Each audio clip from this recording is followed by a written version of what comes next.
Welcome to the Model Rail Replacement Podcast, helping you get to your onward journey. A friendly service that helps you get from A to B, or probably nowhere at all.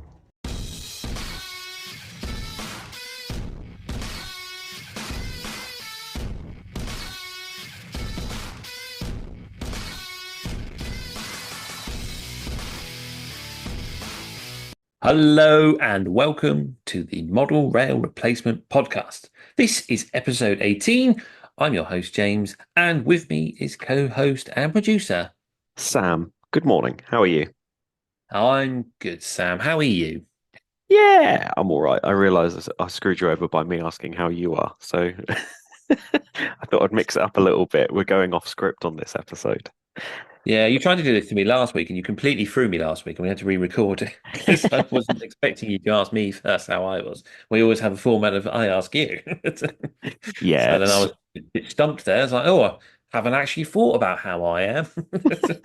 And you just have an existential crisis whilst we're That's recording, it. despite the fact How that are you and you? I'm in a blind panic right now, to be honest. I'm You throw spiraling me and I under the need bus. Doritos. I suppose if you do want me to go first, I can say I'm okay. I'm okay. I'm a little annoyed about something, which is sort of kind of goes back to the very beginning of this podcast when we were talking about neurodivergence and comments and being nice. But basically, someone put a post up on Instagram last night, and I was waiting for my food to cook in the microwave at work. So I was just having a little scroll through, and it was a photo of some rails that had been very, very badly damaged by some wheel slip.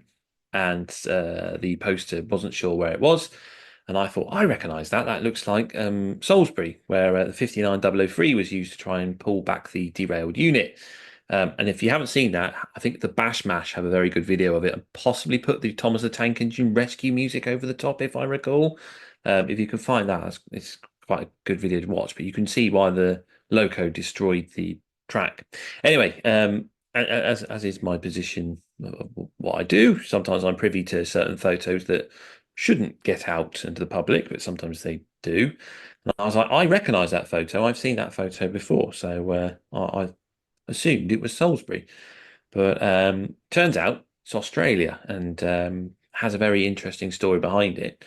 But unfortunately, I only found that out because a couple of people thought they just put some very unhelpful comments of basically just sort of calling me out and got it wrong with no actual sort of insight into what it was. So it annoyed me a little bit, if I'm honest, because I don't mind being told I'm wrong or being proved wrong, but it's usually quite helpful if you tell me why I'm wrong rather than just call me an idiot and don't say give me the reason why. Yeah, But not exactly the kindest way of doing it or the most productive way of telling you that you're wrong. nah, exactly. So I had a little look through, and someone actually commented and put the correct answer, which was yeah, it was Australia, and the result being that the loco braked, and because of the massive trains they have, the one in the middle didn't get the signal to brake, and so the wheels kept spinning even though the train wasn't moving, and basically just grinded the rails down. So it's kind of crazy to think that that sort of happened. So I was quite happy to comment on my own comment and say that yep, I'm wrong. Ignore me. It's not Salisbury. It is in fact Australia. And had I looked closer at the rails, I would have noticed that the chairs that hold the rail in place are not UK standard. But everything else looked very similar. Like it was the sleepers looked pretty much the same. The stones looked the same. The vegetation around there, and as I say, the photo I'd seen, it looked very much like the same photo. So I was happy to admit I was wrong. And then I still had people telling me that I was wrong. So I was like, I can't be asked for this. I don't usually delete comments, but I was like, no, that's gone. I can't be bothered with people telling me I'm wrong without telling me what is the right answer. You know what I mean? Even reading the rest of the post to see that you'd admitted that you were wrong is that thing of people jumping on to get a one up on you kind of thing. Yeah. It's, it wasn't really needed. It's kind of, if someone's wrong, just be helpful and say why, but don't be rude about it. I just imagine these people sat on their phones going Yeah. at every wrong comment that they see, whilst actually not being helpful, like the catchphrase jingles going on in their head. So yeah, so harking back, people, if you're going to tell someone that they're wrong, at least back up what you're saying, not because you need to prove that you're right, but to be helpful. Like, I guess that's the biggest thing here is like that's not Yeah. helpful. Is what's the annoying thing about that situation. Yeah, definitely. I mean, we're always getting things wrong on the podcast. So I think my Waterloo quote about Lord Nelson, that was historically wrong. This was the Duke of Wellington. But I'm quite happy to be pointing out that I've said these things wrong. I don't mind that. But yeah, but that was because someone gave me the right answer, Yeah. and that was helpful. I learned. We all learn. Yeah, I mean, not ideal. So let's talk about something positive. What have you been up to hobby-wise this week, James? What have I been up to hobby-wise this week? Oh, I suppose me and the boy have started building a new N-gauge layout for him. So you probably appreciate that I haven't actually finished the current one I started building for him. But what he really wanted to do was have a layout that he could take to exhibitions. And I think I may have mentioned this last week, but he has been asked to attend an exhibition. But I think the layout that we're currently working on won't fit in the car with him in the car. So we are now working on something that will allow little person in the back seat and a layout so that we can attend exhibitions. So that's our new project of the week we've sort of been starting on, but we've just been laying bits of track down on baseboards and haven't really got very far with it. And apart from that, the only other modelling I've been doing is he also wanted a 15XX in Lego. So I spent 3 hours building one of them, and he was very pleased with it. And I'll be honest, I was too. I thought it looked quite good. And I showed my friend at work, who's quite a fan of that loco, because he used to drive it on the Severn Valley, and he was quite impressed with it as well. So I need to probably put that on the Instagram so people can have a look. But that's been my week of what's been going on. How about yourself? My week has been running trains in circles, having a lot of fun with that. Um, I've been doing a lot of weathering. I guess the biggest thing is that we've had some movement on the house, so I've sort of doubled down on packing stuff because whilst I've packed a lot of things, there's still loads of bits and bobs that you go, oh, that can wait. And then in the end, what I did was I got loads of, I think I emptied about 8 or 9 flat pack boxes worth of stuff just into boxes and went, I'll just sort that out when I get to the next destination because it's that thing of I've been up in the loft hundreds of times to try and pack stuff away, and you go, I might need that. I might need that. There's a strong chance I might need that, knowing full well that I haven't used any of this stuff in 2 years, so maybe I don't actually need it, but it's that hoarder's mentality of not wanting to throw stuff away. So what I have had is this will come out on the Monday, but I'm currently also preparing to go to Chatham, or Chatham. So I've been packing up bits and bobs ready to take to the show to work on bits that I can sort of display, some of my custom painted bits that I've done that are a little bit out of the ordinary. So like my 3-car thumper unit, that's coming with me. I've also just been going, maybe I need to sell this. So I'm in like this weird limbo, and I finally finished the 2 4-car Forveps in Connex livery for my friend Martin of Folly Lane.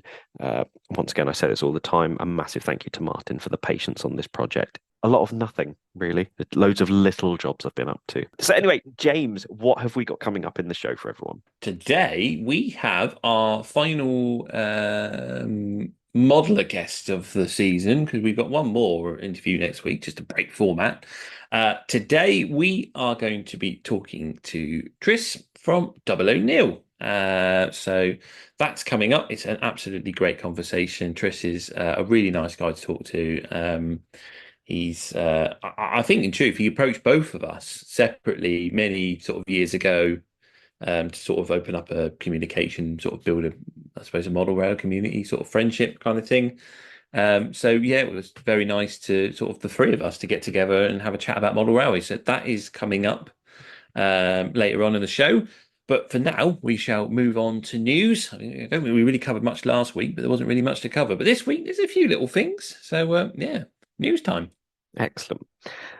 So, I mean, today is also the day that there was a small Bachmann announcement, and I'm going to say it was short, it was sweet, it was pretty. I'm going to say one of the better announcements to come out this year. And small was the word because I think both me and you fell into the trap of, oh, it's Bachmann announcing something. It must be double O gauge. But it wasn't. And yes, I did go into it going, it must be O gauge. And it wasn't. It was part of their Graham Farish N gauge range. Now, James, this is definitely your wheelhouse. All I can comment is that it does look beautiful, and there's some really cool little effects that they've added into it. But as somebody who likes LNER locos, what did you think of the announcement? Do you know what? It surprised me in the fact that I knew that they had the Paul tooling LNER V2 because that's what's been announced. I think we've talked about it, but not actually said what they have announced. But yes, it's the LNER V2, and yeah, I was always under the impression that they'd already retooled it into a newer model, but apparently they haven't, or well, I've completely missed so many years of my life that I just didn't notice. Um, but yeah, I'm looking forward to it. I think the V2 is obviously that was my choice in the LNR battles for the mixed traffic loco, I think off the top of my head. And I think, yeah, I think the V2s are absolutely gorgeous. So in Engage, I think it's going to be a delightful addition to any sort of London Northeastern modeler or even Southern modeler. As I say, if you're doing around the BR era, they did venture that way. So you can have them on your expresses when the merchant navies were taken out of action for a small period of time. And yeah, there was even, I believe, one that made it all the way to Swindon and was hanging around there for a bit. Most modelers should have an excuse to at least have one, I'd say, if you're a BR Steam era modeler anyway. Yeah. But yeah, I think they're absolutely fantastic models. Looking forward to seeing painted examples coming in the future. Yeah, I think one of the things that I picked up the most on is we talk a lot about, or maybe we don't necessarily talk about it as much, but traction tires. These models are coming with no traction tires, but they will come with a traction tire variant in the accessories pack in there. So if you do find that you're not getting the traction that you need of this loco, it will have the ability to swap out the wheel set and put one of the traction tire variants on there, which I think is a nice little detail rather than putting traction tires on there automatically, and then you then having to go out and buy a spare wheel set, which is often the case. The ability for it to come with a traction tire replacement set sounds quite good in my eyes. Yeah, definitely. Yeah, they're sort of they're not the most popular choice with modelers, are they? The traction tires are sort of people sort of despise them, I suppose. The dirt they put on the rails and they sort of take away the look of the loco, especially when you weather it and you've got all those nice shiny wheel rims in that sort of murky brown dirt, and then you've got the one wheel that's just got that brown vulcanized rubber going around it, builds the effect. Yeah, it can spoil the effect a lot. I get that, but I thought that was a nice little accessory, a little thing that they're doing in it to help their customers, I guess. So yeah, kudos to Bachman and Graham Farish for doing that. And as I say, the video was fairly short, and I liked it. It was compact enough that you didn't necessarily. I mean, 17 minutes for the full thing, so um, I watched it after the fact and was able to skip through it. But yeah, I thought 17 minutes for the whole thing was pretty small in comparison to some of the other announcements that we get. Yeah, I mean that's about the right size for a video, isn't it, of a product announcement. You don't want to bombard people, and just a nice little snippet of video, just enough information to know what you're doing about the product. Because, like you say, if you do too much, people are going to get bored and switch off, and then you might announce all your nice little innovations at the end of it, along with the product, and no one's paying attention because they're just sat there for ages going, "What are you making? What are you make? Oh, I'm making that, are you? Oh, great!" And then just wander off, kind of thing. So, I'll be honest, I haven't actually got around to watching the video yet because I've been sleeping. But I mean, what they did do during the stream was they put up pictures of the current version of it, and you could see how outdated it was. And then they showed some of the unliveried versions of it on the screen, and it looked gorgeous. And it was a really good way of showing you how much it's changed. And I think that's something that would also benefit going forward. If you do have an older tooling of something, you can show it up on the screen and show how out of date that tooling has become. yeah, I think that would definitely show, as I say, because I'm pretty certain that the tooling is the original Graham Farish pool tooling when they used to be made over here.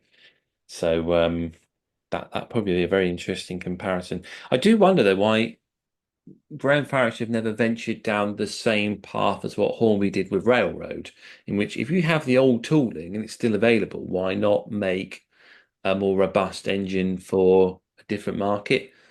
Because it's kind of like the same with TT. Hornby's idea of TT is people don't have space for model railways, therefore they're doing a smaller scale to try and get people in to the hobby.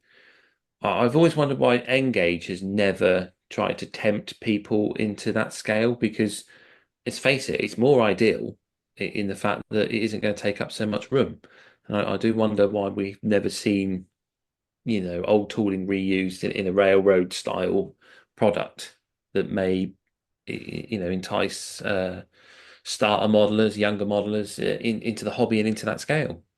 Yeah, it's a very valid point. Maybe in the future they will put it on a postcard and address it to them. But likewise, it does look very, very nice. So if you're an N scale modeler, and especially if you're an L and ER, then this might be the one for you. Definitely, indeed. I think that's pretty much it for news. Otherwise, product wise, I think there's the usual bargains and announcements going on. I think Rails of Sheffield have got some Bachmann 00 bargains going on at the moment, including a BR standard 5MT at £129.50, which is a pretty good price, I'd say. I think 150 at 179.50 in the old Provinicol BR sort of livery. Some of their 47s are reaching prices of £139.50, which is a steal, I'd say. So Well, that one's going on. Sam, we got anything else? Well, I just wanted to point out that on that list, there's also a DCC sound version of one of those 47s for £219.50, which also feels like an absolute steal for a sound fitted brand new Bachmann 47. So yeah, other than that, we've had there's been a lot of deals that have come out this week, but none as good as that one. And funnily enough, that one landed in our boxes just as we were getting ready to record. So that's good timing on that one. Indeed, yeah. I think this time of year is usually a good time to sort of keep an eye out for deals because I think like the likes of Model Rails Direct. I definitely remember July last year they had a massive sale and it was very, very hard to resist everything they had in that sale. I think I bought a 91 in the end, but yeah, I think this time of year is usually a good time of year if you're looking for a deal. There's usually something about to come this way, sort of thing. That's it. Otherwise, the only other thing I want to say is a big thank you to Akira Scale. I think I mentioned it on the show. I got the Class 66s and got 66004, and the boy accidentally knocked it on the floor, and he broke bits off it, and it got very damaged, which was very annoying because it hadn't even turned a wheel at that point. So I wrote to Akira Scale and I asked them for the spare parts. And their customer service was really good. They got back to me straight away. They asked what bits, they asked for photos. I showed them, I told them, I said what happened. They said, yeah, don't worry, just give us some time with all those parts in. We'll let you know when they're coming. And the other day I got an email that said the parts were on the way. And before I even had a chance to reply and say, how much do I owe you? They had arrived at my house free of charge to repair the loco. And so I want to thank Akira Scale for some excellent customer service. It wasn't their fault it got broke. They didn't have to do that, and yet they still, out of their own pocket, supply me the parts so I could fix one of their wonderful locos. So thank you very much, Akira Scale, if you're listening. That is top level customer service, and I think that should be applauded. So, well, I think we'll take a short break now, and we'll move on to our interview with Trish.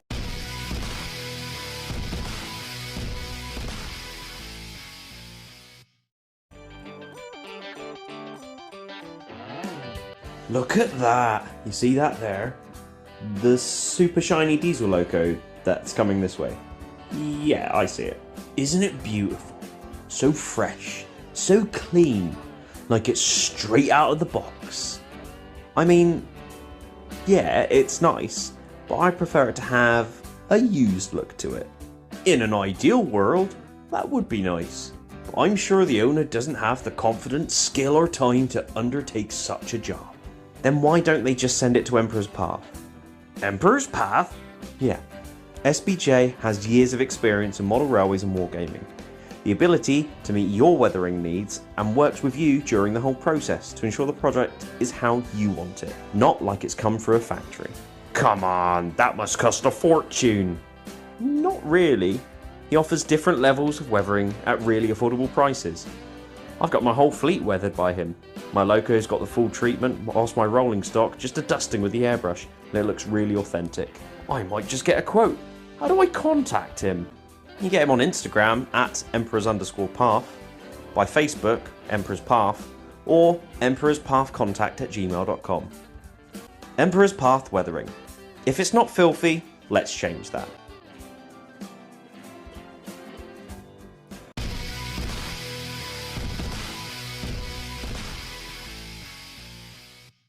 And we are back. And today we have another guest for our interview session. Today's guest is a YouTuber with 13.8 thousand subscribers. So he's hitting the big numbers here. I'd like to welcome to the show Tris from OONeal. Hello, Tris. How are you?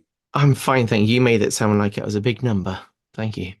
He's compared to me and Sam. I mean, I've got more than Sam. That's why I like to always let him know. I guess it's all relative, right? Yeah, that's it. As long as everyone's enjoying it, that's the main part, isn't it? I like to think so. You only have to keep one person happy out there, do you? So it's you know when we go to Moderawe shows and you bump into someone that might have seen something that you've done and they tell you, hey, I enjoy the channel, and they tell you about one in particular they enjoyed. You think, oh, okay, that was good. Oh, you can settle down a bit. Yeah, definitely. Yeah, it's always nice to get that feedback, isn't it?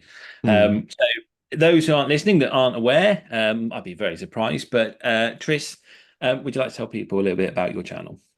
Yeah, so obviously OONeal is the name. Neil is my last name. People often think my name is Neil, but it's Tris or Tristram for long. I got into the hobby originally when I was a little boy, as quite a few of us, and turning towards my 30s.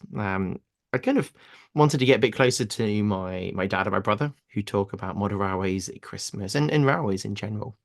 So with that, I just thought, well, Dad, have you got my railway bits from when I was younger? So then I got those, potted around with them for, I don't know, a few months, got bits here and there, didn't really get into it. And then I had another YouTube channel and I kind of was used to filming. And so I was up in the loft because I went to the NEC and enjoyed, obviously, the Wally show that was on, which was stunning. And I got home that day, straight in the loft, and I started building the railway. And that was my first video. So if you go on my channel and go and check that out, that's basically the first foray into it, like as an adult properly. And from that, like people watched the video, and I was like, crazy, they want to watch me do this. And I did more videos. And actually, over time, it's been a mixture of my discovery of the hobby again, and trying to be not coming across as a form of expert to tell you this is how you do it, but more to share me learning and possibly getting better at things and trying to help people that will have the same difficulties that I had at the beginning.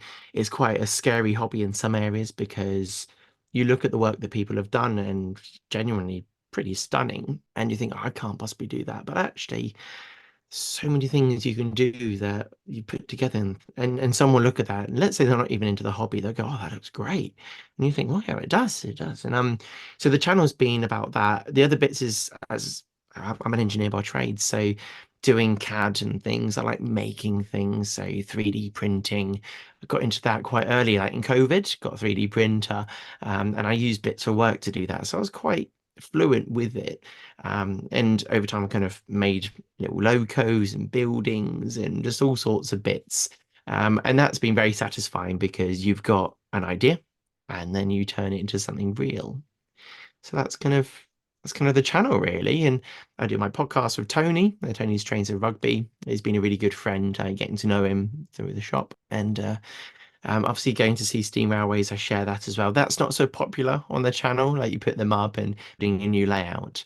So I think that kind of sums up the channel to a certain degree. And I'm kind of proud of it. I say kind of, no, I am proud of it, and it's been growing. We all dream to have this huge channel like your competitors that are out there, or fellow creators. But I think no matter how big your channel gets, if I had 50,000 subscribers, I'd want to have the 100,000, I'd want to be the biggest one. But then if you got there, would you truly be happy? And probably not. It's about enjoying the hobby. And this is my way of sharing my hobby. Yeah, definitely. I think that's what's so nice about your channel. It's your journey through modeling, and how you've progressed through it. And that's why I like to watch it, and that's what I enjoy about it. And I think that's probably what brings people back to the channel.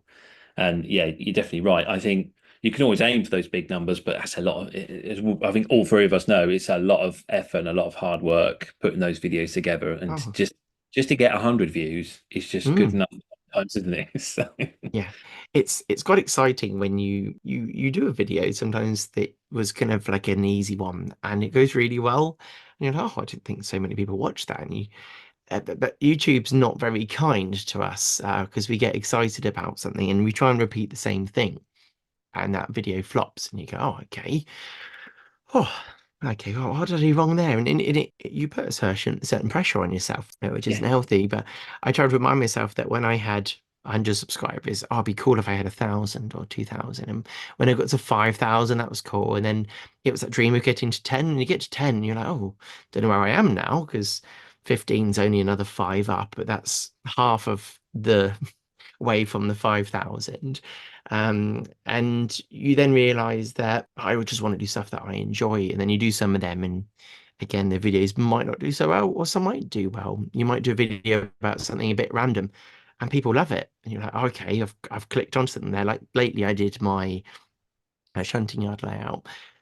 Yeah. I think the words shunting yard layout pricks up every single person's ears within the Moderawi industry. We all love a shunting yard. And I was like, oh, okay, people are watching this. And the same people were coming back, it was showing me. I thought, okay, and also the Americans were watching it. Okay. So I'd have a boost to the video views, kind of like 18 hours later when they get into their evenings or whatever. Yeah. They'd kind of miss the initial bit, and then it must flag up and maybe go on a forum, and I get this little spike in America, and I thought, oh, okay. So yeah, it's interesting. You could just do videos about things you know will work, but then you wouldn't be satisfied. So, Yeah, definitely. So I suppose that brings us to our first question that we always like to ask, because you've got your shunting layout, which is a mhm, diesel based, and then you've obviously got your layout that you've been working up in the loft, which is steam based. So as we yes. always ask, first question is, what is your favorite form of traction? Is it steam, diesel, or electric? Does it have to be like a yes no answer, or can I be more in depth Yeah, on I'm afraid this? Sam makes you choose one. Yeah, Oh, it's okay. Steam then, if I had to pick one. steam. Excellent. Steam was falling behind, so you're helping chalk it up on the board there. It's You know, it makes your heart pump when you hear it. It's brilliant. Yeah, definitely. Mm. I mean, I chose diesel, obviously, but yeah, there is that. There's something so special about steam, isn't there, that Mm. you just can't quite The get diesel and electric. Yeah, well, the one thing I will say is I went to the Midlands Railway, and the Basingstoke, obviously Alton direction, and there was a class 50 pulled in, and basically the engine's throbbing away and it's vibrating through your body, and you're just Yeah, like, my word, that's awesome. And off it goes, and it starts roaring away, and it's gently pulling away, and you're just like, well, that's power, that is. So then it was around that time I started finding diesels a bit more attractive. And even the ugly ones that before ugly, you're like, well, it looks nice. But I'll be with my girlfriend and she's like, oh, that's an ugly. I'm like, no, it's nice, that is. And start explaining about it. And yeah, so yeah, just full on electric doesn't do anything for me, I will say. But yeah, so I'm a steam one at heart, really. yeah, that's fair enough. That's fair enough. But yeah, I totally agree with you. The class 50. There was I was never a massive fan of them. Like you say, until you see one in real life, and then you hear that Mm, engine, and like just fall in love with them. Like these yeah. are I think that's one of the best things about trains in general is you get this euphoric, like this adrenaline surge, this dopamine Mm, hit. The second, whether it's steam, diesel, I mean, electric doesn't necessarily have the same sort of noise as the diesels and the electrics, but sorry, as the diesels and the steam. But I think it's that thing of it just hits you with mm, something when you see it or hear it in person. And like you hear a whistle or a horn in the distance, and you suddenly like you turn your head so quickly because you just want to mm. see what's created that feeling in you. And I think that's definitely one of the best things about trains in general. yeah, Yeah, I definitely. agree. I mean, where I am, I'm quite fortunate. I'm near a railway line, so when I do hear certain sounds, and I go, "Ooh, that sounds different," it's a quick dash down the road just to make sure I can catch a glimpse of what's going by. So, but yeah, it's always Nice. fine just to watch, even if you only get to see it through the trees. But um, so we move on to our next question. I know that obviously you mostly model in 00, but you've also had a little dabble in 009. And we always ask, what is your favorite scale? Obviously, I don't. I have one box fan that I built in this, which is one of the Pico ones, is O gauge for me. It kind of get kind of your taste buds get going when I see O gauge. You don't see it so often. It was, let's say, an expensive route into the hobby, but it's got better. Like Dapol with their 14XX, they do their Pannier and they got Terrier. There's obviously then the Lionheart range that have come out, and these I would like to say more affordable. Like it's like none of this stuff is cheap. It's not like loose change in your pocket, but you think, actually, with the price of double O, I could get into this. So I've always liked the look of O gauge. I'd love to have something like that. But yeah, so I'd say that's my favorite. Obviously, I collect double O because that's what I started with, and it's extremely accessible. Yeah, no, that's Joe, that's a great answer because usually someone says that it's the scale that they work in, but I know you said you got the box fan, but if it's something you don't work in, but obviously we've been talking a lot about O gauge over this series, and it is such a beautiful scale. I'm the same. I've picked up the 14XX as Rails had it in a sale. I've got a box fan Nice. kit to have a go at. If I actually get a layout built or not is another question, but I love watching O gauge. There's just something about it. I don't know. Maybe it's Yeah. the size of it makes you feel that you're more immersed in that world. So we'll go back to O gauge because you just got the box fan, and I'll ask you the question: what's your favourite loco that you own? Yeah, I was actually to think about this because you put the questions through before, and I was trying to think because you basically buy each logo you buy becomes your favorite, isn't it? Like, you're kind of looking forward to getting it. And normally it's like the biggest one that you've got. But I think it's the Humble Pania, like the 64, because it's got the more square windows on it. So yeah, they're just a Great Western Railway. There's a GW and R written on the side. Obviously lovely green pannier, really 64 XX. So I'd say that's my favorite. Always has been and probably always will be. Every time I see one, I get excited. It's got a good bark to it. I think it's yeah, it's my favorite looking loco. Yeah, I can't blame you there. I love a Panya. Mm. Uh, I really, I think it's that shape as well of them because there's Hmm. it's not quite the standard, isn't it? But there's something about them, and obviously if you model Great Western, you have to have a Panya because like Oh the yeah. yeah, I don't think so. Yeah, I like that answer a lot. Um, so that's your favourite loco that you own. Yes. Is there a favourite loco that you don't own? It's a good question. And it's not in scale based, or no, I guess within the scale that I hop, that I have. I've always wanted to get like a mallard, like a high quality mallard. Obviously the A4. So it's that iconic one, but I've never had a reason to really get one. I've been working through my hit list of locos that I'd like, and I've got one of everything. I haven't got a 47. Obviously, class 47, obviously the diesel. So they're the two locos that I'd like to get sometime. But I've got most of the things that I like, but that would be that. But the kind of the real answer to it is a no gauge pannier to go to. One I don't own. I'd be very happy to get one. Yeah, that's a very good answer. I do like that. Mm. I don't want to tempt you or anything, but Daypol just sent out their July sale items. They do have them Yeah. Mm. £250. Just saying. Well, I think I'm in the same boat as you actually. I don't actually own a 47. I keep looking at them, but I can't think of a reason why I need one. And the Yeah. same for Mallard because I love an A4. I think they're absolutely Mm. beautiful locos. But again, it's trying to find that reason of why you'd want one. And I suppose if when you're concentrating on Great Western, it's a lot harder to find that excuse, isn't it? Absolutely, yeah, yeah. Well, I'll find an excuse one day. Yeah, figure it out. But yeah, there's so many offerings out there, especially the more modern ones with sound in the DCC, and just yeah. I'll just keep waiting until there's one up a bit cheaper. Go from there. Yeah, yeah. It's I think it's all a dream for us. Yeah, to have some okay. Mm.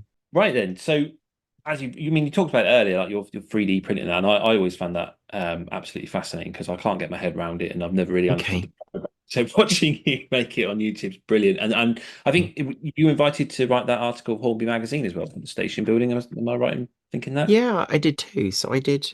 the kid it's based off kind of Bewdley. Obviously, it's wildly different if you spend time looking at the two. But it was that kind of the right kind of look, and it fitted on my layouts. It's still under scale though. Actually, it was kind of more for HO. I made it too small to begin with, but it looks right on the layout. Yeah. But yeah, so I did that, and I did one for an 040 kind of concept pannier, for 3D printing for Yeah. that one, which was cool. So I enjoyed doing that. So yeah, that was cool and kind of daunting, and wonderful to then see in the magazine. So yeah, I don't know. That was cool. I got the two magazines on my shelf and very proud of myself. Yeah, that's quite the achievement. So, we always ask, what is your favorite project? Is it one of those, or do you have something else that you're quite proud of that you've worked on? So my favorite project is so I did the 009 Why Not Veil, which is obviously Tony backwards for my Statfile barn layout that I went in and exhibited, which was cool. That was the first ever time doing that kind of thing. It was very daunting, and Tony set me a task, and that was fun. And people engaged very much with the series and me when I went to the show. So that's been probably the most rewarding one because I got to interact with people. That was nice, and the part of it that I enjoyed the most because they were individual projects was doing the bridge, using balsa wood, making all the trestles and building it up and making it look similar to the one at the Vale of Rydal. And then to finish it all off, eventually went to the Vale of Rydal, and I got to go up, well, the Vale, up that mountain, and then it's fantastic. I went with Joey and Tony from Tony's Trains, and they're two good friends. And yeah, we got chatting to a guy called Jack that works there. He was driving the train. They let me jump on the loco, and we went to fill up with water, and that was cool. And he explained lots of things to me. I did a nice video for it, and thoroughly soaked that one in. Yeah. That experience. So that project's been the favorite one that I've done within the channel. The the side one that was also my favorite was doing that 040 pannier. I did that twice. Did a photo etch chassis for it. The first one I did by machine the chassis. Spent ages drawing the body and then printing it and went through so many prints to get it working. But it was this beautiful little cute loco. Really, really happy to have done those two projects. That's cool. Yeah, I remember your 009 project, and I really do love the bridge because I also looked at that and considered it as for the bridge for my layout. Watching you make it and it's come to life, I was like, oh, I wish I'd done that because it looks so good. You've done an absolutely great job on there. And yeah, and I did really enjoy watching you actually go off and then see the real thing at the end of the. That's It, quite. it honestly was a nice cap to the whole project. To if it was a TV series, it's going to be the way that it'd be done. You do something and then you go and see it, or you'll probably see it at the beginning, really, do your research and then come back into it. But some bits I got most of my information from the books. I got a big book, Vale of Idol book off eBay for not too much. And I hunted through that for the pictures and looked online, and Joey sent me certain pictures because he knew a lot about the line.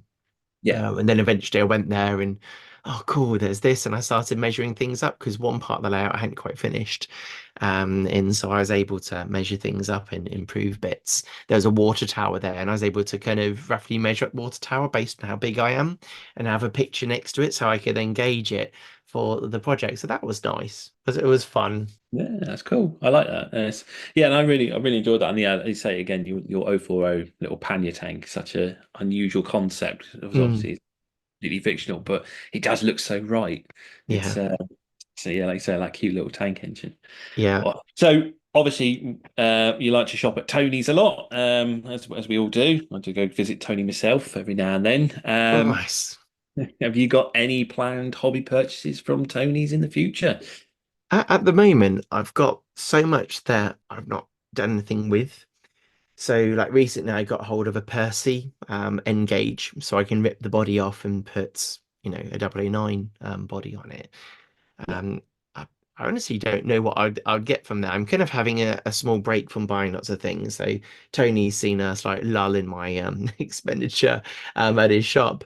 Um, but it's like the Mark II coaches that Curious Scale have done. They'll probably Oh be yeah, it'll probably be out to them by the time I go and get one. But I'd like a couple of them because I there's something about them. It's almost like it's a on thing to have a Mark II. So yeah, that's I think Mark II coaches are my kind of things that I want to get next. Nothing lovely. too I mean, exciting. that's fine. That's fine. We don't mind. We don't mind that because we say we've asked people before, like it doesn't have to be a loco, it can be a paintbrush. Mm, I yeah. think which was possibly Mitch's answer a couple of weeks ago, but um, yeah, it's. I think the Mark II is a good choice. They're very very nice coaches. So Curious Hmm. got a couple myself. Yeah. They really. I mean, Curious do up the game every time they bring something out. So Yeah, they're on it at the moment, absolutely on it, which is cool. Keeps the yeah, hobby interesting because all the manufacturers are kind of having to step up all the time. So yeah. that's good. Yeah, definitely. That's what I mean. I know a lot of people have been getting quite like upset about the duplication of the Class 60, but I've said it on here, and I've sort of spoken to the guys at Curious, and I said I think the winners are us as the customer because you're Mm, going up against Cavalex, and let's face it, their 56 was absolutely amazing. So, yeah. now Curaçao, who are also, I think, a brilliant manufacturer, now go up their game. And I think at the end of the day, we are going to be the winners with, these innovative, great models that the Yeah, two companies bring out. So that's right. it, the future looks good for the hobby, I'd say.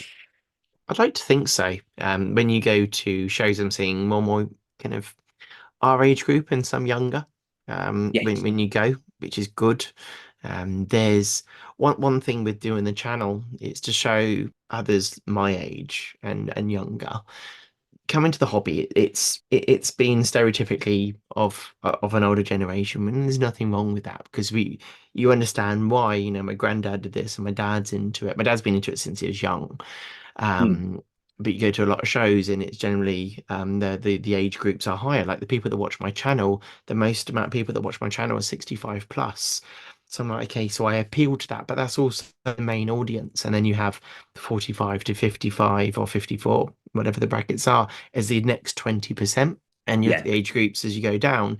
So it's nice to see actually more kind of, I guess I'm getting into more towards the age group. I'm 37 now. So um you imagine kind of people that have a bit more disposable income. I've always fancied doing it now. I've got some money, I've got a bit of room, I can do it.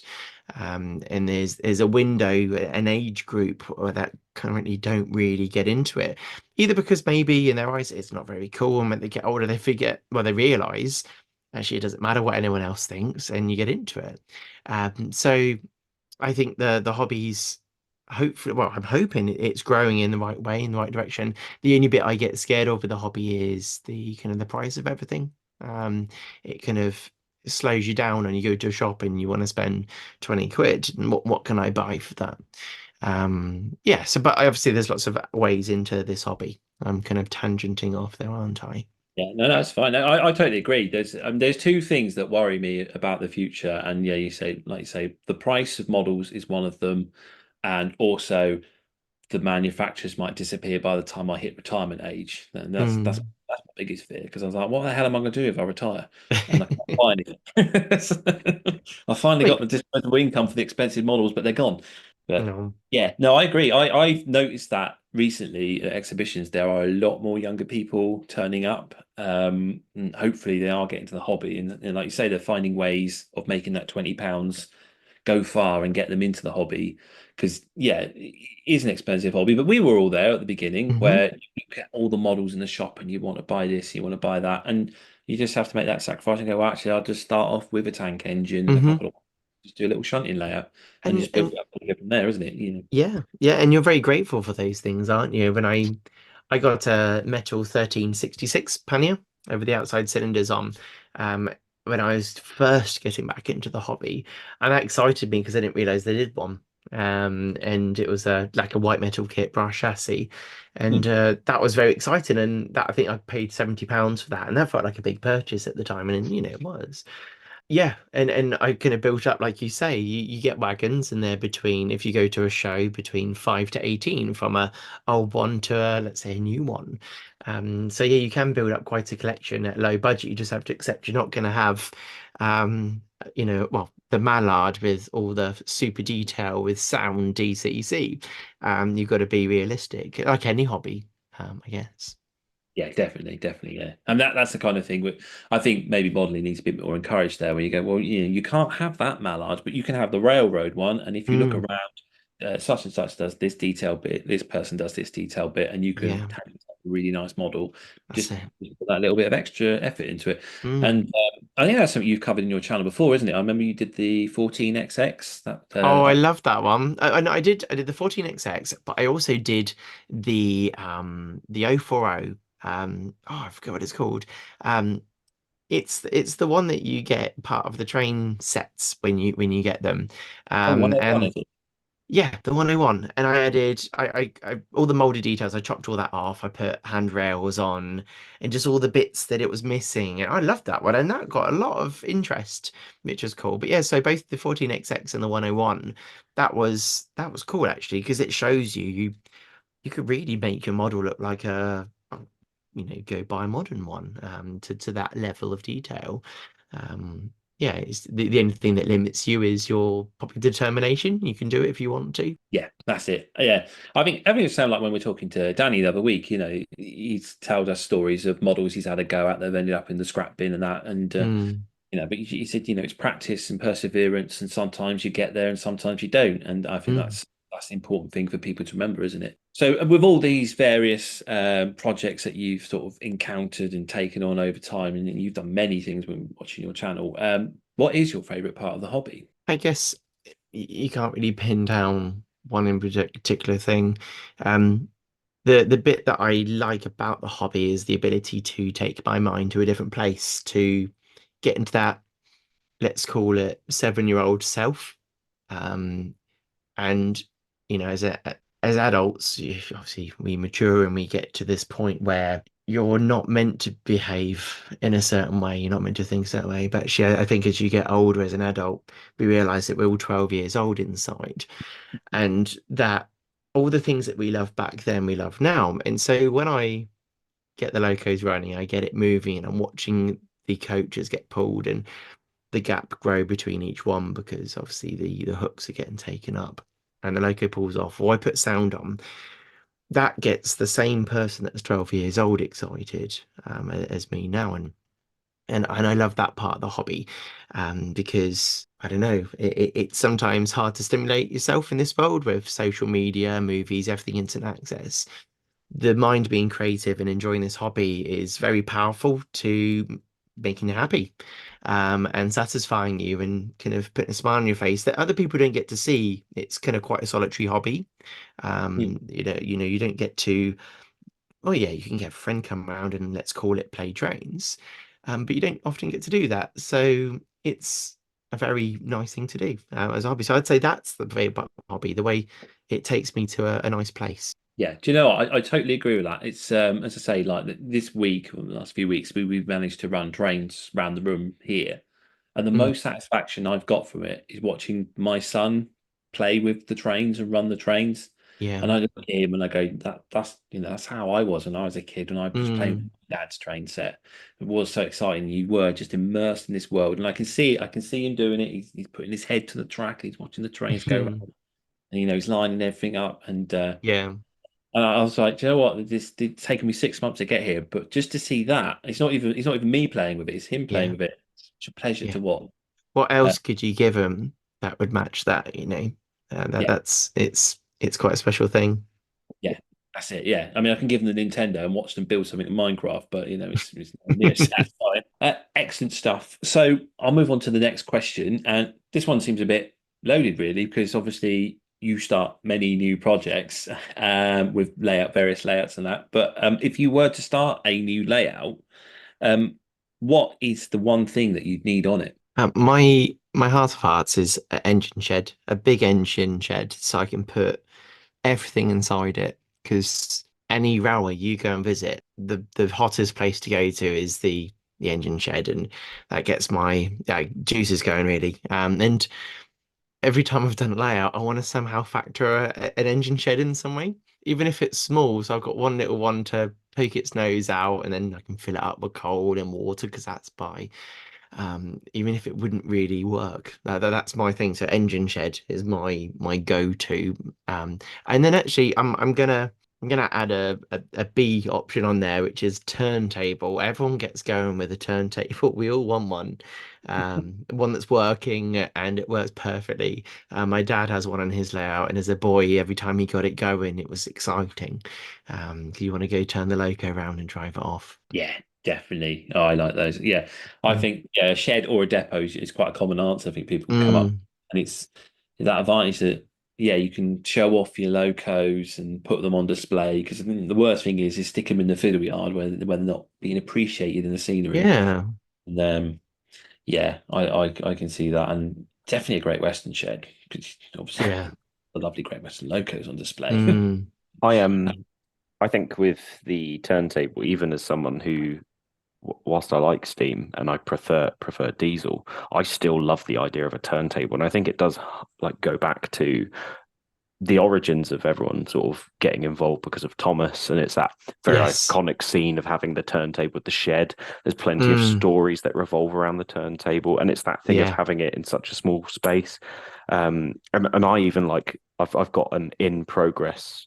Condensed version of Old Oak Common, and the reason I wanted to do Old Oak Common was because it had diesels but a turntable as well, which was completely unseen. And I think it's that thing of having a turntable makes you feel like you've got this amazing thing on Oh your yeah. layout. It's a So having, spectacle, isn't it? yeah, I mean, especially if you can like get it all motorized and worked up. I mean, I've seen some at shows where some of them are motorized, where it's an on and off button. I've seen one where it's a crank handle, and and the one I've got up ready for installation when I can be bothered is I've got a DCC one that is programmed to each individual section on it, and Oh, you just nice. pick which one you go to. So there's so many different varieties of what you can go with, and by having a turntable, you can effectively have that nice big engine shed to go with it as well. So yeah, I think it's a fantastic choice.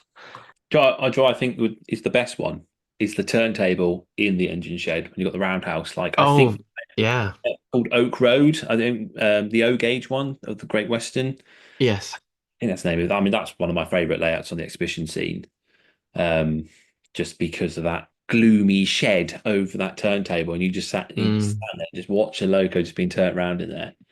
It's just so evocative, I think. Yeah, I like those answers. I do like those answers, and I've got to agree with you there. It's shed is definitely something that a layout needs. We'll move on to what is the one hobby item you'd encourage everyone to buy? I was thinking about this because it's obviously whatever town you live in, sometimes they might have read a railway that you didn't know about. So I live in Kettering, and up until recently, I didn't realise that we had a turntable at the where the station is. It's not there now. And I only found that because I was in Market Harbour, the next town along, and I was in the library, part of this museum, and I found a book that was on the Kettering Railway, and that blows my mind. So it's kind of finding an old book which shows railways that are local to you because it can inspire you and to do a layout based on that. If not, just keep you encouraged in the hobby. I think books are they're readily available and very cheap within this hobby. So yeah, just buy a book that's on something to do you're interested in from back in the day. That's my thing. It's not quite a hobby item in regards to letting you do the hobby in that way, but it's a fantastic resource, I guess. Yeah, no, I totally agree. I've got a bookcase absolutely full of books that I've bought over the years for inspiration or ideas. I mean, one of the things I like so much about railways is just how they got built, how they ended up there. And like you say, when you read a book and you find something that you didn't realize existed before, Mm, so fascinating. You go, I never knew that was there. yeah. Like the one for me is the Woodstock branch just coming out of north of Oxford. Okay. The road between Banbury and Oxford, I've driven up that hundreds of times, and I never realised that I was driving past the old branch line, the old bridge. Had Oh. no idea until, like you say, you open a book and went, "Is that where that bridge is?" I got never realised. Um, And it was the same. It was the same when I used to live back home in Bedford. It was the Bedford mm. Northampton line. There was again another bit of you went over it, a bit of an odd structure there, and then to learn that actually that was part of that branch line, and that one's more of an interest in the fact that my great uncle was a fireman on there. So you know, Oh, yeah. that's wonderful. No, I totally agree with you there. They are definitely an excellent resource, and yeah, modelers should invest in books. Yes. I think James has spoken about them before, but the Middleton Press books are a fantastic thing to get lost in because they're all based on a particular area, and I think they're fantastic if you're looking to model a particular area or you live in an area. You can have a look through these books and you can see the old railway that used to be there, what used to run on it. Oh, well, that's now just a single crossing over into that bit. Well, actually, it used to be this massive network of points and things from years ago. I'm guilty. I mean, no shock here. I've got the Portsmouth to Southampton Middleton Press book and then the Portsmouth to Chichester book, and they're just fantastic books to go, well, I know the local area and I can go, oh, well, admittedly, not really anything has changed in the A to B side of it, but what happened along the line or what used to be there, where that was originally a level crossing, there's now a bridge, there's now a Sainsbury's, there's all these like amazing looking things. And I think, yeah, the ability to go out and buy, if I could recommend anything, a Middleton Press book really helps you identify not only what's in the area, but what ran there from X year to another year. So you can get this massive thing to look at. So yeah, I agree with that. They are excellent books. Yeah. I mean, everyone needs at least one Middleton Press book in the collection, don't know. Awesome stuff. So obviously with channel, we know that you go out to a lot of exhibitions, and you tend to record them and sort of go around and have a chat with people, and it's always very great to watch. And so we always like to ask, what is your favorite exhibition? And going along with that, what is your favorite layout? And when we say favorite layout, it doesn't have to be an exhibition. It can be something that you've seen on YouTube. It could be something you've seen in a museum. Maybe you've been lucky enough. So what are your favorites? Okay, so exhibition, Stratfold Barn was my favorite one. I had the most fun when I went there, so because I exhibited at the exhibition. I did a video for it and shared all that. I got to go on the loco as we went for basically all the people that are exhibitors or content creators that came along. We all jumped on the locos because they have the locos running there, which is cool. And we went on that, and I was with Joey and I did the guy that was also driving on the train or the loco, say train. And we went there, and it was just a laugh because it was just very loud, and obviously putting on the whistle, and it was just great. And I met Laurie from Laurie's Mechanical Marvels there, which is nice. So we've been kind of talking ever since, which has been nice. And so I just kind of made quite a few friends there. And it was my cousin came as well on one of the days to help me run the layout. And then Andy Hudson, who now works at Pico, he came along as well to help me run a little bit as well. So, and my friend Zach came along. So it was just quite an experience, that one. So thoroughly enjoyed that. And I'd love to go and do that again. It's just work always falls on that weekend because I do a lot of work on the weekend. So that was my favorite one. And if I can, the Wally show back in 2018, I think was when I kind of got back into the hobby. It was 2019. I can't remember one or the other. That was very good for me, and it kind of it inspires you seeing all those layouts in a big scale. As for layouts, it's my dad's layout. He's had that since I've basically born. He's been working on it. And I've watched it kind of grow as a layout. I didn't see half it getting built because I was probably a toddler when he'd built half of it. But that had been at our old house when we lived down in Reading. We lived in a place called Tilehurst down there. And that was up in the loft. And then when we moved to Tally, which is not far from Reading, it went into the double garage, and he built it so it looped around the whole room. And my brother's layout was on there and mine, and so we had a piece each. And I wish I had some pictures of it because it was really great. And my dad's amazing. He's like everyone's dads are amazing. So he built all of this. So my sister had a little layout underneath his fiddle yard, underneath the layout. My brother had his, and I had mine, and we all had our own loop and everything. And so I kind of grew up. Dad's got, if you look at any of my videos on my dad's layout, he's got an engine shed, he's got a turntable, he's got a coaling stage, he's got I guess a 3-line station with this big old canopy going over it. It's really, I guess, two, but it can have three go into it. And yeah, and he's got everything on it. So he's the most impressive person in my life and someone that I would aspire forever to try and be, something towards what he is. He's a great role model, and his layout kind of has always blown my mind, and I love it when I see it. So yes, that's my favorite layout. Oh, what a great answer. I love that answer. Mm. And the fact that you shared your dad's layout with us on your YouTube channel and we've all been able to see it is it's Mm. great as well. And I can, thinking about it and all the videos that you've done, can see why you'd be inspired by that. And I love the fact that he's your dad, so there's more meaning to it than Mm. just trains. And yeah, I, I really like that he's done the little sections as well for you. Like you've got your own little piece of layout. And it just sounds wonderful. Like Yeah. the best way to enjoy the hobby. That's it. That's it. He was. It was kind of. Obviously I know he likes doing the work on it, but I can imagine like because he would have been, I guess, mid-30s, my age now, and it's kind of like, oh, I'm going to build one for my son. Yeah. I would have been 8 at the time, and he's like, and I would have been, Dad, is my railway done yet? And he'd been doing that, and they'd done a section for my brother, and he'd wire it all up and build controllers, and he'd have basically all the point motors. He'd have a little board, and you'd have kind of like nail heads effectively. You'd have and you just touch which one you want, and that point would change, and a little LED would pop to show that it's open or closed. And it's just cool. So I could yeah, I could have yeah, he was my age doing that for all of us, and I just think he's a champion. Obviously doing other things for mum, and building a fence here or a shed over there, and dads are amazing, aren't they? They seem to be able to do everything. So you look back and just think, well, they're amazing creatures, these fathers. So yeah.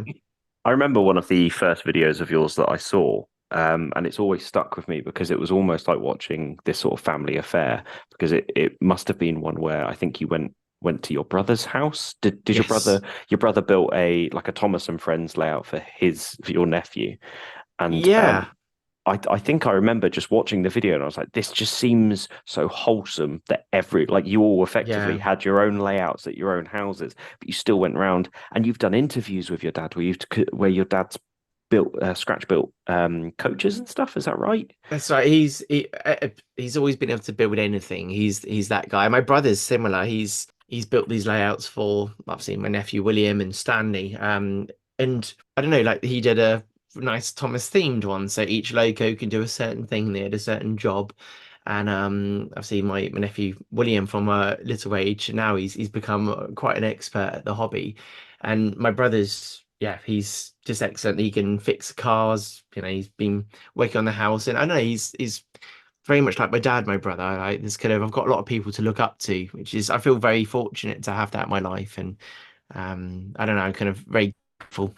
So yeah, so my brother's now got his railway. He moved house and he's got a bungalow, and the garden is huge, and they cleared a load of the wood and shrubbery and everything, and he's put this huge log cabin there, and now he's put that railway that was in the loft in the log cabin, and it's stunning. So I look forward to in the future, hopefully do it if it will let me do a video there, and when William's layout's all built up and Stanley's is there, it'd be good to do a video on that, and I'm sure William can tell me all about it. Yeah, so it is nice. Sounds cool. I look forward to seeing that. That'd be pretty awesome. Yeah, but the thing about I remember watching that video in particular, your brother's house, was I was like, how does that loft take all that weight? It's like, Yeah, it was actually a huge loft as well. It had a certain shape roof, yeah, and like my loft, it feels like I don't have half as much room as I should have. It's kind of the opposite to a Dardis, well, whereas his one, it was huge, and he had the perfect wood beams that only are against the roof. He had none yeah. of the trestles that come in. And it was one of the reasons why he bought the house, because he was like, this is perfect. So yeah, so I remember going up there and it's like, this is massive. Yeah, so kind of I admired it very much. Yeah. I'm very envious of people who get spaces like that. Mm, You always want more, don't you? absolutely. Well, Tris, we're coming to the end of the interview. It's Okay. been absolutely wonderful talking to you. Well, thank you. Our last question is always something that sort of evolved over time and originally was what your favorite resource, YouTube or Instagram, but nowadays we open it up to anything. So, what is your favorite resource? My favorite resource is my father, I guess. But no, I don't utilize him too much. But when I was getting into certain things, he's been a massive help. And obviously it's a bunch of people, it's humans really. Obviously my brother, Tony's trains a rugby. Tony's been really, really great. So just talking to people, asking questions. Um, Obviously YouTube videos are great. I love watching the old black and white film videos. That's a great resource for inspiration. But resource comes in so many ways, isn't it? Just going to seeing railways, to see steam railways, or some are still almost as, how they were back then. So it's a whole bunch of things. Favorite ones, I guess the real favorite is go to Didcot Railway or Severn Valley Railway or the Great Central Railway, and you get your inspiration as well as your ideas from there. So yeah, so real railways, but people really, the real thing. Yeah, I like that. I like that answer. That's and yeah, I think that's two for father now. So it's Yeah, definitely a good he's resource to have. and my brother as well. I don't want to leave him out. He's also extremely knowledgeable. But yeah, so it's yeah, it's nice having that.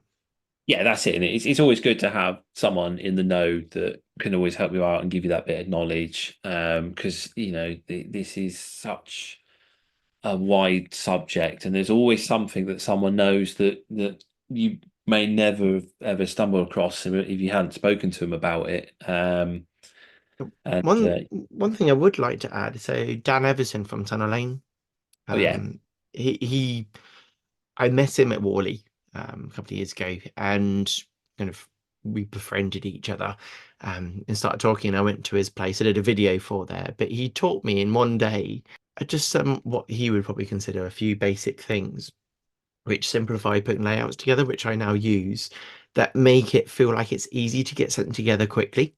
So Dan has been a fantastic resource as well, and a good friend. So yeah, he's been great. that's cool. Yeah, it's always good when you got someone who's in the Mm, know, give you those tips, and especially anything that gets you through layout building quicker. yeah, Because I don't think there's anything worse than putting those baseboards together and just wanting to run trains and just yeah. feeling you're getting nowhere, isn't it? So brilliant. So, but I'd like to say thank you for you guys for inviting me on and to give me your time, because obviously there's plenty of people that could come on here and give people something enjoyable to listen to and so something to relate to. So I'm hoping that I've in some way given people something to think about or to go, yeah, I feel like that too. It's been absolute pleasure talking to you. I really do like everyone that comes on here. It's always so nice to talk to them, and I always feel more inspired for the hobby after that conversation. And yeah, as I said like at the start, it's always been a pleasure watching your YouTube channel, watching your modeling journey, and how you have come into the hobby and everything that you do. And yeah, talking to you today, it's been an absolute delight, and I am certain that people listening have absolutely enjoyed this. So thank you very much for coming on. Thank you. Awesome stuff. Okay, we are going to take a break and we will be back shortly.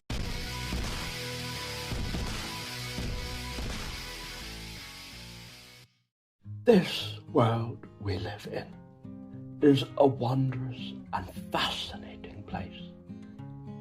We stand on the brink of greatness and a chance to make a real difference in this world. Two people who are not making a difference in the world are James and Sam. So great are their egos that you can now support them on Patreon from $5 per month to just show your support. You too can watch the model railway world burn under their narcissistic natures. Head on over patreon.com/Model Rail Replacement Podcast.